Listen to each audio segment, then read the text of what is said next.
अभी जो मैं कहने जा रहा हूँ, कृपया आप उस पर ध्यान दें। क्या कहोगे? यही कि अपनी मृत्यु से पूर्व अपने मरने का आयोजन न करो। शिव आज्ञा विरुद्ध यदि आपने हिमालय क्षेत्र में प्रवेश किया अथवा आक्रमण किया, तो परमपिता ब्रह्मा जी का वरदान भी आपको नहीं बचा सकता।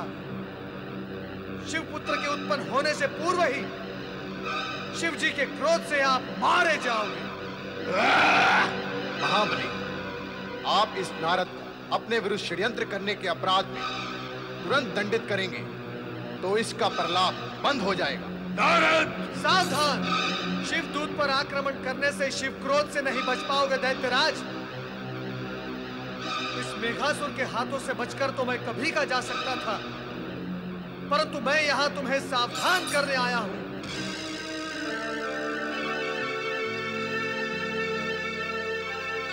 नारद, नारद कोई ऐसा उपाय बताओ कि मैं शिवपुत्र के हाथों न मरूं।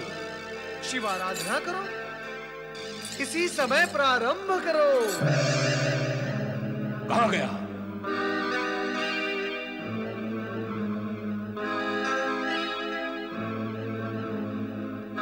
नारद के बहकावे में ना आना महाबली। बहकावा? बहकावा नहीं तो और क्या है। आपको शिवाराधना का कुमार्ग बता गया है वो दुष्ट। आपकी शिवाराधना आरंभ करते ही हम असुरों का अस्तित्व समाप्त हो जाएगा। नहीं महाबली नहीं, आप शिवाराधना ना करें। तो फिर मैं क्या करूं? देवताओं से स्वर्गलोक पूरा छीन ले महाबली। देवताओं को स्वर्ग लोक से निकाल दो। अब तो यही करना होगा। मैं शिवाराधना नहीं करूंगा, देवताओं को मिटा दूंगा, उन्हें स्वर्ग से निकाल दूंगा। मैं शपथ लेता हूं, केवल स्वर्गलोक ही नहीं, तीनों लोकों में साम्राज्य स्थापित करूंगा। साम्राज्य!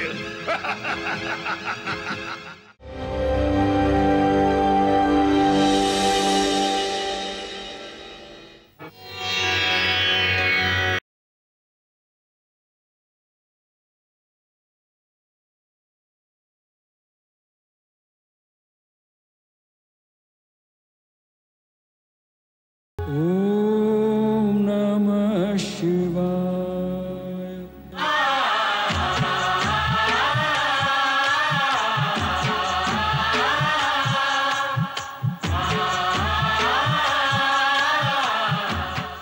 मैं ओंकार हूं, जन जन को कष्ट पहुंचाने वाले दुष्टों का अस्तित्व में अधिक समय तक सहन नहीं करता।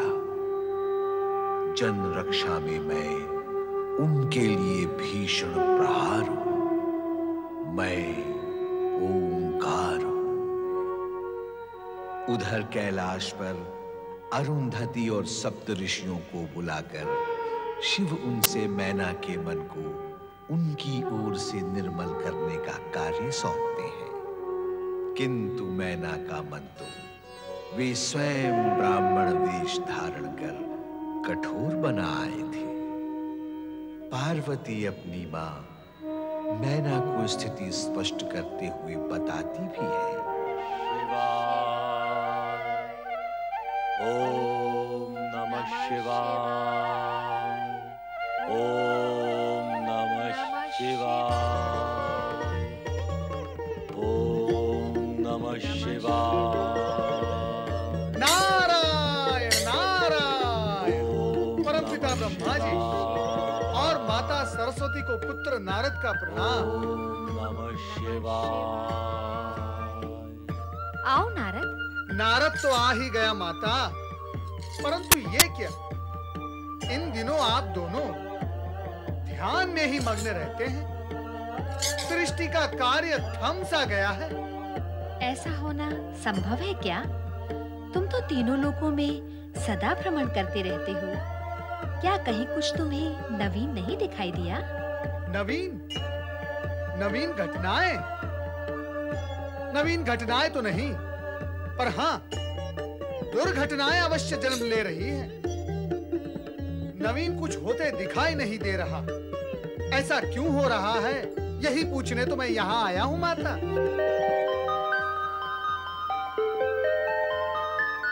नारद, तुम देवर्षि होकर असत्य भाषण भी कर लेते हो। प्रश्न में असत्यता कैसी परमपिता?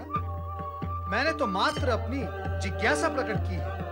यदि मैंने असत्य भाषण किया भी होगा तो वो लोकहित के लिए किया होगा, परंतु आपके सम्मुख असत्य बोलने का साहस ना तो मैं कर सकता हूँ, ना ही दृष्टता कर सकता हूँ। तो क्या ये सत्य नहीं कि तुम इस समय यहाँ नवनिर्माण की जिज्ञासा लेकर नहीं, वरन शिव की विचित्र लीला तथा मैना रानी के भ्रम के विषय में जानने आए हो?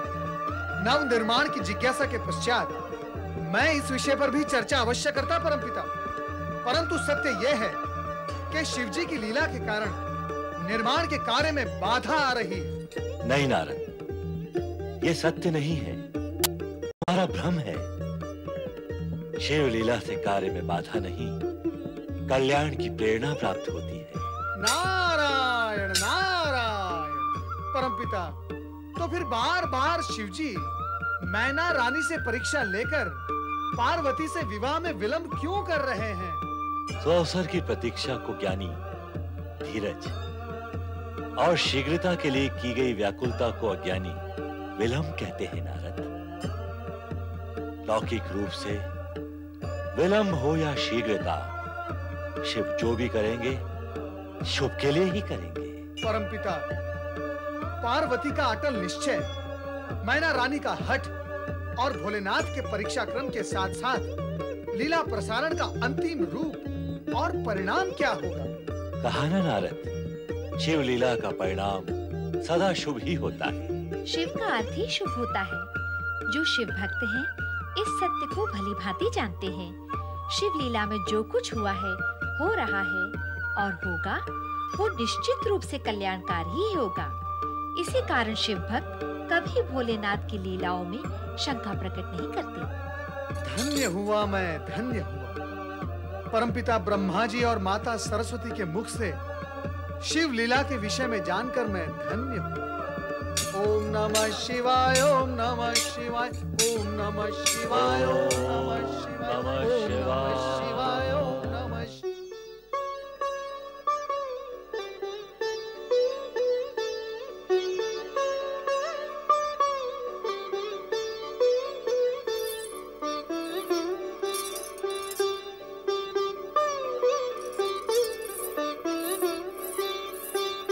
महारानी मैना, मैं जानती हूँ आप यहाँ क्यों आई हैं। शिवजी ने भेजा है ना आपको मुझे समझाने के लिए, पर मेरा समझना संभव नहीं है, क्योंकि जो मुझे स्वीकार नहीं है सो नहीं है बस।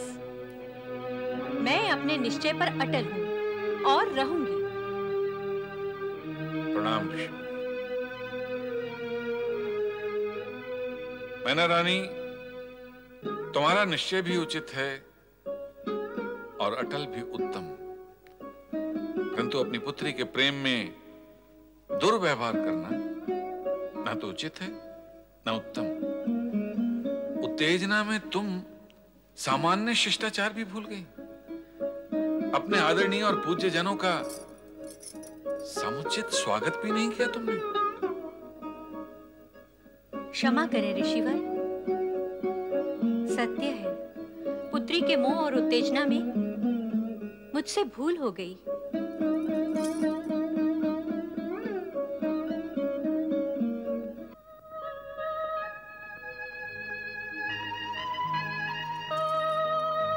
भूल तो देवगण से भी होती है, चिंता का विषय वो नहीं।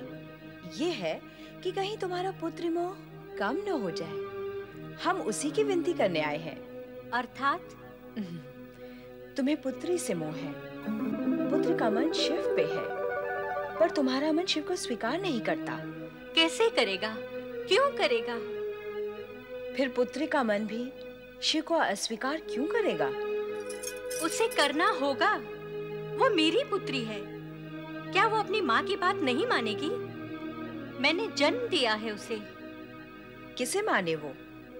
माँ को, जिसने केवल जन्म दिया है, या उस सत्य को जो सृष्टि के आदि से उसके साथ है और अंत तक साथ रहेगा? विधि के विधान में शिव पार्वती का विवाह निश्चित है। बाहरी रूप से जो तुम्हें स्त्री और पुरुष दिखाई दे रहे हैं, मूल रूप में वो शिव और शक्ति हैं। शिव और शक्ति? हाँ, तुम बाहर और ऊपर का रूप ही देखती रहोगी तो सत्य भी बाहर और ऊपर ही रहेगा। हाँ, भीतर झांकोगी तो सत्य भी भीतर आएगा। मैंने कब देखा है बाह्य रूप? शिव के प्रति विरक्ति उनके भाई रूप को देखकर ही हुई है ना। नट के रूप में देखा, कैलाश पर शिव बूढ़े ब्राह्मण के वेश में प्रकट हुए। तुम्हारे भवन में वैष्णव ब्राह्मण बनकर आए। क्या आवश्यकता थी ये सब करने की? अति आवश्यक था। भगवान शिव तुम्हें इस सत्य से परिचित कराना चाहते थे कि बाह्य रूप भले ही कितना भी भव्य, सुंदर एवं आकर्षक हो, किंतु भीतर से सब कुछ शून्य हो तो वो हितकारी नहीं होता है। इसके विपरीत, यदि बाह्य रूप भव्य, सुंदर एवं आकर्षक न हो, किंतु भीतर गुण, प्रतिभा, चरित्र इस सब की संपदा हो तो वो श्रेष्ठ और हितकारी होता है। तुम्हारे माध्यम से ही भगवान शिव संपूर्ण जगत को ये संदेश देना चाहते हैं कि रूप नहीं, गुण और शुभ उद्देश्य स्थायी और कल्याणकारी होता है। ऐसा लग रहा है आप सत्य कह रही हैं। मैं असत्य क्यों कहूंगी? तुम यदि अपनी पुत्री का विवाह सुख संपदा के स्वामी किसी राजकुमार से कर देती हो, किंतु चरित्र और गुण प्रिय तुम्हारी पुत्री उस राजकुमार के चरित्र और गुणों से संतुष्ट न होकर दुखी हो जाती है, तो तुम्हें क्या सुख मिलेगा? अपनी पुत्री के दुख में क्या तुम दुखी नहीं हो जाओगी? विधाता न करे ऐसा हो। तो फिर विधाता के संकेत में छिपे हुए संदेश को पहचानो और उसे मान लो। तुम्हें पुत्री से मोह है, पुत्री को शिव से। इसलिए अपनी पुत्री के हित में तुम भी शिव के प्रति शुभ भावना रखते हुए उन्हें अपना जमाता स्वीकार करो। वैसे हमने शिव विवाह के लिए मार्गशीर्ष शुक्ल त्रयोदशी का मुहूर्त निश्चित किया है। बधाई हो मैना रानी, पुत्री के विवाह का शुभ मुहूर्त भी निश्चित हो चुका है। अब कहो, क्या कहना चाहती हैं? अब कहने को शेष क्या रह गया है? जैसा आप सब उचित समझे करें। समस्त देवगण की भी यही इच्छा है। और अभी अभी देवी अरुंधति ने जो सत्य प्रकट किया है, मैं उससे सहमत हूँ। आपकी सहमति सभी की प्रसन्नता और कल्याण का कारण है मैना रानी। अब तो यही उचित होगा कि शीघ्र ही गर्ग ऋषि द्वारा भगवान शिव को विवाह की निमंत्रण पुस्तिका भिजवाई जाए। अवश्य देवी, अवश्य।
विश्वनाथं जगन्नाथनाथं सदानंद भाजं भूतिभूतं भवेश्वरं भूतनाथं शिवं शंकरं शंभुमीशानमीडे।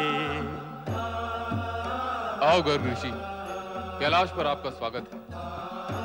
भोलेनाथ की जय, भोले शंकर की जय।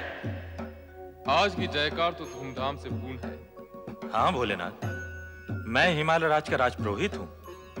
सप्त ऋषियों के परामर्श स्वीकार कर उन्होंने आपका तथा देवी पार्वती के विवाह का शुभ मुहूर्त निश्चित किया है। कैलाशपति भगवान भोलेनाथ की जय, देवाधिदेव भोले शंकर की जय, पर्वताधीराज हिमालय राज की जय। चराचर पति शिव शंकर की जय। हिमालय राज और मैना रानी की ओर से पूजा और ये निमंत्रण स्वीकार करें।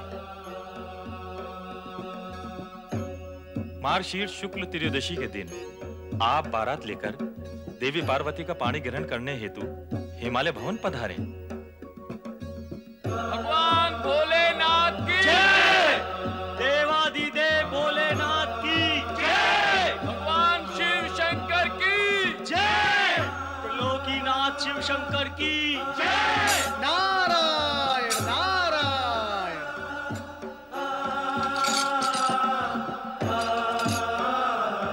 ऋषिवर, आपने भगवान शिव तथा देवी पार्वती के विवाह के प्रथम पर्व को प्रारंभ करके अत्यंत शुभ और महान कार्य किया है।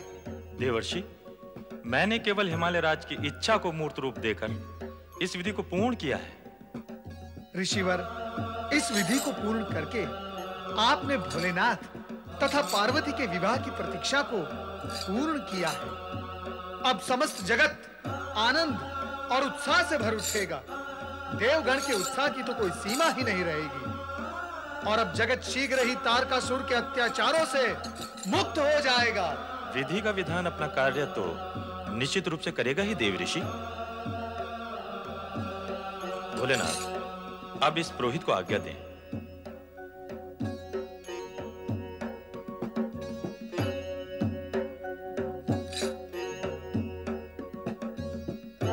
हे भोलेनाथ, आज का दिन जगत में अत्यंत शुभ और प्रसन्नता का दिन है। नारद, जब से तुम आए हो शुभ और प्रसन्नता का ही राग आलाप रहे हो। तुम्हारी वाणी और वीणा से तो सुर ही सुर निकलते हैं, पर कर्म क्षेत्र में तुम दूर दूर तक कहीं दिखाई नहीं देते। प्रभु, आपका कहना क्या है? यही कि केवल गाल ही बजाते रहोगे अथवा कुछ कार्य भी करोगे। प्रभु, करना क्या है? आज्ञा करे। आज्ञा करने पर करोगे, स्वयं की इच्छा से नहीं। प्रभु, कार्य का ज्ञान भी तो हो। करना क्या है? अर्थात जब कार्य बताया जाएगा तब करोगे। अभी अभी तुम गर्ग ऋषि से कह रहे थे कि उन्होंने शिव पार्वती विवाह का प्रथम पर्व आरंभ किया। कहा था अथवा नहीं? हाँ हाँ, अवश्य कहा था। तो अब द्वितीय पर्व तुम क्यों नहीं आरंभ करते? समझ गया प्रभु, सब समझ गया। ये चला नारद द्वितीय पर्व आरंभ करने। पर सुनो तो, इस पर्व को आरंभ कैसे करोगे? नारायण नारायण। आपका दूत बनकर परमपिता ब्रह्मा जी, श्री हरि विष्णु, देवराज इंद्र, सभी देवगण, सभी ऋषिगण, इन सभी को आपके विवाह की सूचना देकर उन्हें विवाह में सम्मिलित होने का निवेदन पूर्ण आमंत्रण दूंगा। उन्हें प्रसन्न रखूंगा भोलेनाथ। नारायण नारायण। ओम नमः शिवाय, ओम नमः शिवाय, ओम नमः शिवाय, ओम नमः शिवाय, ओम नमः शिवाय, ओम नमः शिवाय, ओम नमः शिवाय, ओम नमः शिवाय, ओम नमः शिवाय, ओम नमः शिवाय। अरे अरे अरे अरे, मैं क्यों पृथ्वीलोक की ओर जा रहा हूँ? मुझे तो स्वर्गलोक जाकर देवगण को सूचित करना होगा। शिव पार्वती विवाह की सूचना पाकर सबसे अधिक प्रसन्नता देवताओं को ही होगी। इसीलिए उन्हें ही सर्वप्रथम आमंत्रित एवं सूचित करना उचित होगा। चलो नारद। सबसे अधिक प्रसन्नता देवताओं को ही होगी। निश्चित ही देवताओं को ही होगी। नारायण नारायण। दुष्ट तारकासुर के कारण देवता ही सबसे अधिक कष्ट में हैं।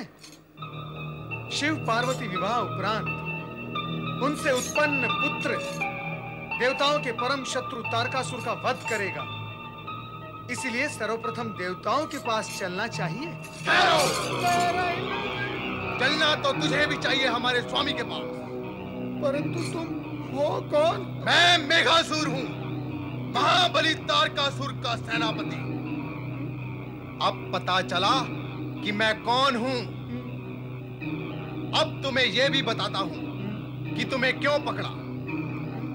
तुम चोटी वाला हमारे स्वामी महाबली तारकासुर के वध का षड्यंत्र कर रहे हो, इसलिए तुम्हें पकड़ा है और अब तुम्हें हमारे स्वामी महाबली तारकासुर के सम्मुख उपस्थित होना है, इसलिए छोड़ने का प्रश्न ही नहीं उठता। चलो। नारायण नारायण, नहीं नहीं, मुझे छोड़ दो। चलना होगा। तारकासुर की सुन लेते हैं और मन की कह लेते हैं। नारायण नारायण। चलो हमारे स्वामी तारकासुर के पास।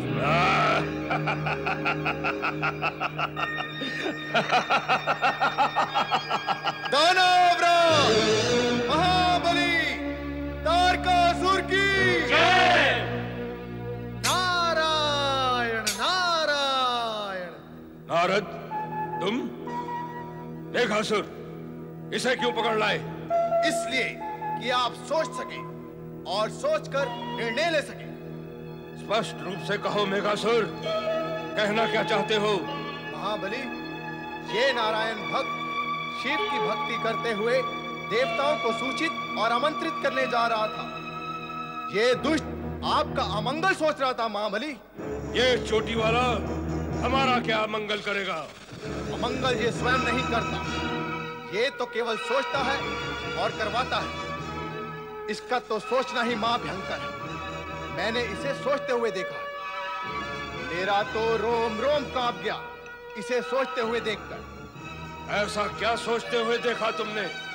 बोलो। आपके वध के कार्यक्रम पर सोच रहा था महाबली। क्या? हाँ दैत्यराज, शिव पार्वती विवाह से पुत्र उत्पन्न होगा, शिव पुत्र, जो आपका वध करेगा। आपके वध से देवता प्रसन्न होंगे, इसलिए देवताओं को शिव पार्वती विवाह का वो शुभ समाचार देने जिसके भीतर आपके वध का कार्यक्रम छिपा हुआ था। आकाश मार्ग से जा रहा था ये चोटी वाला। इसे ऐसा सोचते हुए मैंने देख लिया और आपके पास पकड़ कर ले आया महाबली। हे नारद। नारायण नारायण। दैत्यराज, क्रोध करने से किसी को लाभ नहीं हुआ, हाँ हानि अवश्य हुई है। क्रोध करने से रक्त का प्रवाह विरुद्ध दिशा में बहने लगता है, अर्थात शरीर जीवन की ओर न बढ़कर मृत्यु की ओर बढ़ने लगता है। ज्ञानी और संतजन प्रभु से यही प्रार्थना करते हैं कि हे प्रभु, हमें मृत्यु की ओर से अमरत्व की ओर ले चलो, परंतु आप तो विपरीत दिशा में गमन कर रहे हैं दैत्यराज। नारद, बहुत अधिक बोलते हो तुम। बोल का ही तो मोल होता है दैत्यराज। फिर ये प्रश्न नहीं कि मैं अधिक बोलता हूं या कम बोलता हूं, मधुर बोलता हूं या कटु बोलता हूं, भयभीत होकर बोलता हूं या निर्भय होकर बोलता हूं। नहीं, आप मात्र इतना विचार करें कि मैं सत्य बोलता हूं या नहीं। नारद, क्या तुम अपनी वाणी पर कभी विराम नहीं लगाते? तो अब दैत्यराज मेरी वाणी पर विराम लगाने के इच्छुक हैं, क्योंकि दैत्यराज आप पे सत्य सुनने और उसे सहन करने की सामर्थ्य नहीं है। नारद!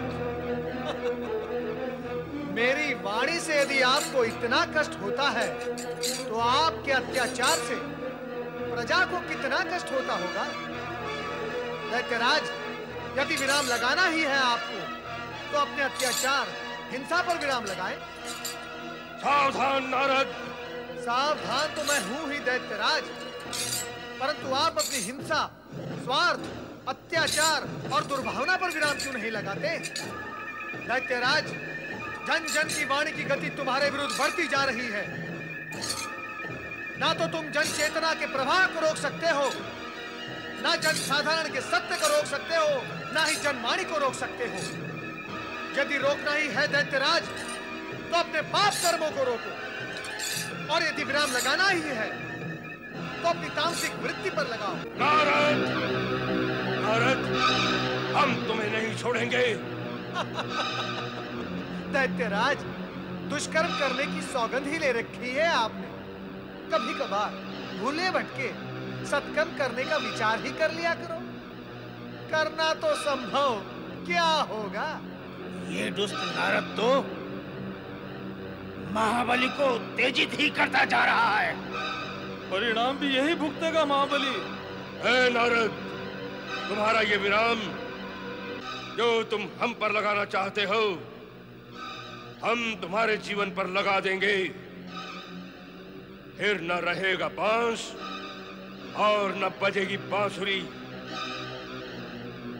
न देवताओं को निमंत्रण जाएंगे, न शिव पार्वती विवाह होगा। फिर हम हिमालय राज्य प्रवेश कर वहां की विवाह की सभी तैयारियों पर विराम लगा देंगे।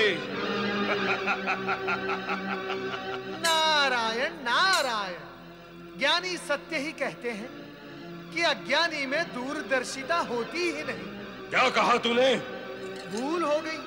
इतना बड़ा सत्य आपकी छोटी सी बुद्धि में नहीं समाएगा।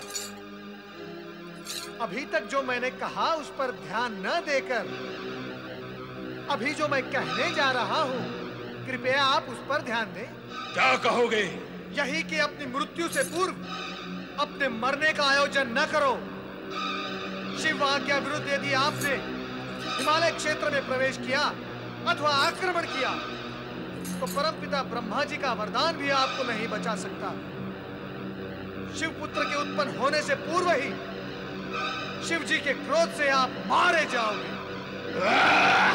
महाबली, आप इस नारद को अपने विरुद्ध षड्यंत्र करने के अपराध में तुरंत दंडित करेंगे तो इसका प्रलाप बंद हो जाएगा। नारद! सावधान! शिव दूत पर आक्रमण करने से शिव क्रोध से नहीं बच पाओगे दैत्यराज। इस मेघासुर के हाथों से बचकर तो मैं कभी का जा सकता था, परंतु मैं यहाँ तुम्हें सावधान करने आया हूँ।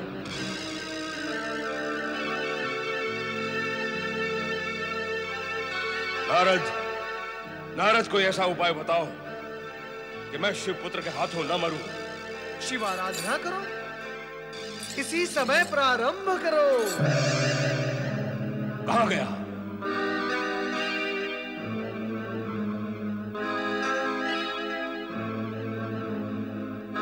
नारद के बहकावे में ना आना महाबली। बहकावा? बहकावा नहीं तो और क्या है?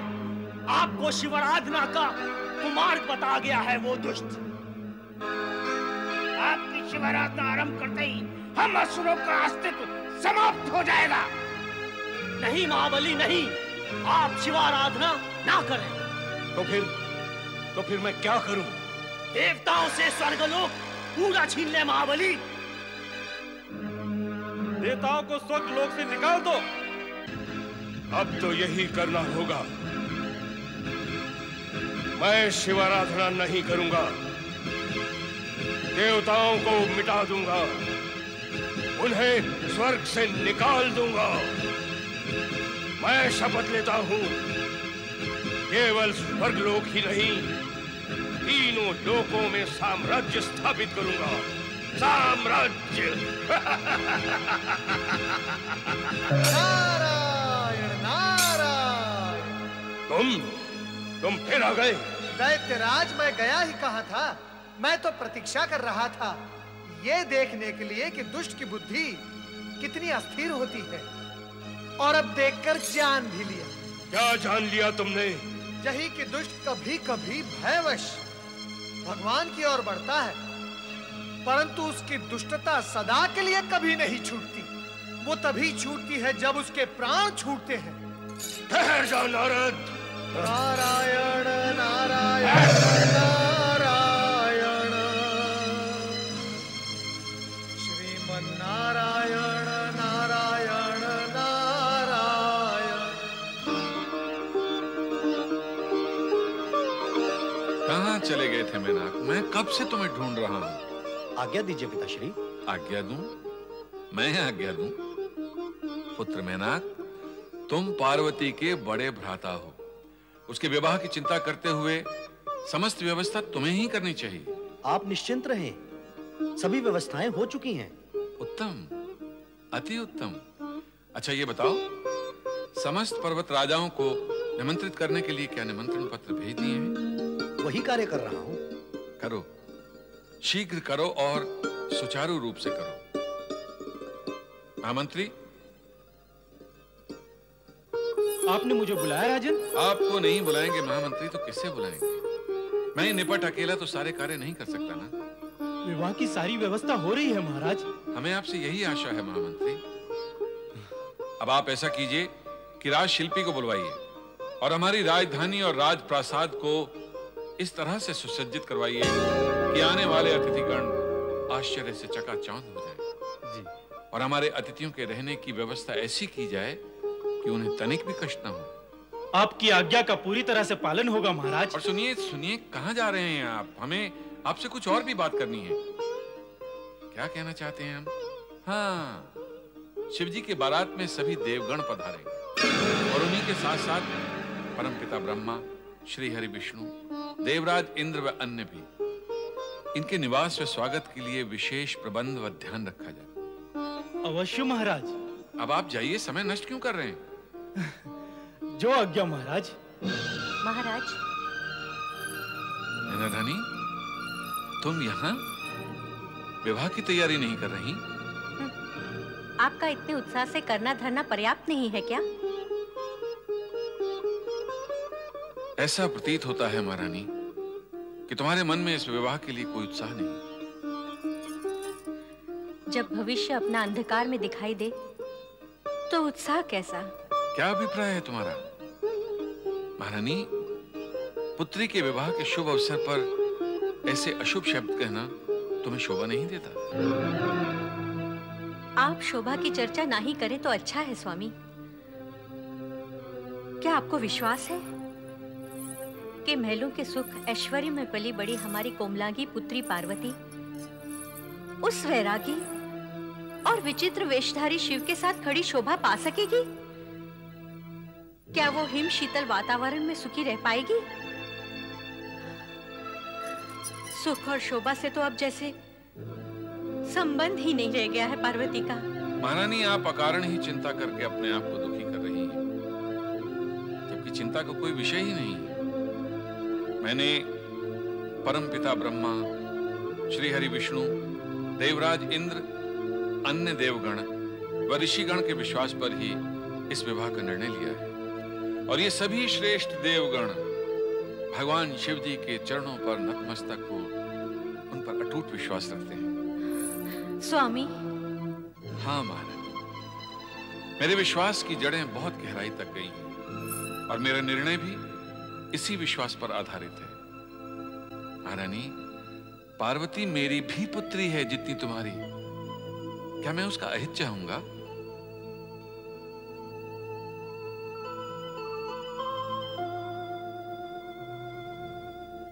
चिंता छोड़ दो महारानी। क्षमा करें स्वामी, किंतु न जाने क्यों मेरा मन बार बार शंका से क्यों भर उठता है। महारानी, इसका एकमात्र उपाय है विश्वास, और जहां विश्वास होता है वहां शंका नहीं होती। सप्तऋषि और देवी अरुंधति भी तुमसे बार बार यही कहना चाह रहे थे कि भगवान शिव में विश्वास करो, क्योंकि उन्हीं की कृपा से, उन्हीं की अनुकंपा से समस्त संसार की मनोकामनाएं पूर्ण होती। स्वामी, अब ये भूल मुझसे नहीं होगी। चलो महारानी, विवाह के अन्य प्रबंध देखिए। देव ऋषि नारद अब तक आमंत्रण देने भी पहुंच गए होंगे।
स्वामी, वो देखिए, देवर्षि आकर लौटे जा रहे हैं। स्वामी, मैंने कहा देवर्षि क्यों आए और क्यों लौटे जा रहे हैं? तनिक पूछिए तो सही। देवर्षि, देवर्षि, देवर्षि नारद, देवर्षि, देवर्षि, देवर्षि, कहाँ लौट चले? आइए, पधारिए। पधारना तो हुआ देवराज, परंतु ये फिर क्या हुआ? फिर क्या होना था देवर्षि? अब तक तो आपको अपना लक्ष्य और उद्देश्य समझ में आ जाना चाहिए था देवराज। कांटा चुभने के पश्चात यदि कांटे की उपस्थिति को न समझा जाए तो कांटा फिर चुभेगा, अधिक तीव्रता से चुभेगा और फिर तुम्हें कष्ट भी अधिक होगा। अरे अरे अरे अरे, कष्ट के आने से पूर्व ही आप कष्ट के सागर में डूब गए। मैं आपको उबारता हूं देवराज, आइए। नारायण नारायण, मैं आज समस्त इंद्र सभा को अत्यंत सुखद और हर्षवर्धक समाचार सुनाने आया हूं। सुनाइए देवर्षि, शीघ्र सुनाइए। क्या है वो हर्षवर्धक समाचार? सुनाने आया हूं तो अवश्य सुनाऊंगा ही देवी सची, परंतु आप धीरज रखिए। आने वाली मार्गशीर्ष शुक्ल त्रयोदशी को। आप कहो भी देवर्षि, क्या है आने वाले मार्गशीर्ष शुक्ल त्रयोदशी के दिन? भगवान शिव और देवी पार्वती का विवाह।